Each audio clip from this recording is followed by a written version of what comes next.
Oh, eh ben voyons. Généralement, les historiens estiment que le fascisme, c'est l'Allemagne d'Hitler, l'Italie de Mussolini, mais plus seulement. Car, selon Staline, depuis Staline, sont déclarés fascistes les démocrates, les libéraux, les patriotes, les croyants, les centristes, même de gauche. Même Emmanuel Macron est fasciste. Bref, pour Staline, doit être taxé de fascisme quiconque n'est pas communiste. Un étonnant tour de magie, n'est-ce pas?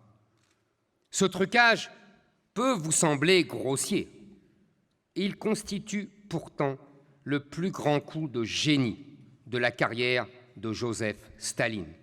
Car aujourd'hui, presque 100 ans plus tard, tous ces gauchistes, tous les socialistes et même tous les centristes et même une bonne partie de la droite sur les 5 continents, 24 heures sur 24, voient du fascisme partout, absolument partout, dans les familles, dans les entreprises, dans les livres, dans la langue, dans le passé, dans l'économie, dans la sexualité, dans les statuts, dans le catholicisme, partout, tous fascistes, sauf dans leur propre rang.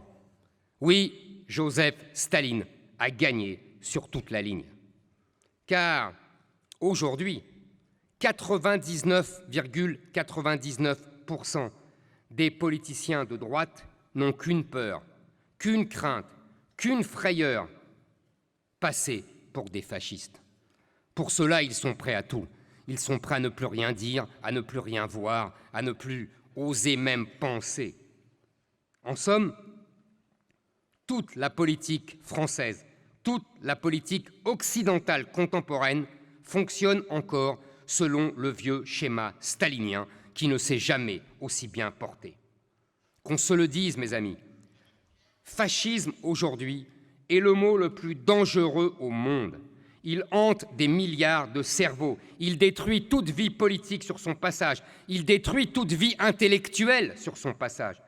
Il est grand temps que cesse cette colonisation intellectuelle de l'humanité, voulue et calculée par le cerveau malade de Joseph Staline et qui, entre autres, censure tout débat sur l'immigration, la sécurité ou l'identité en France en 2022.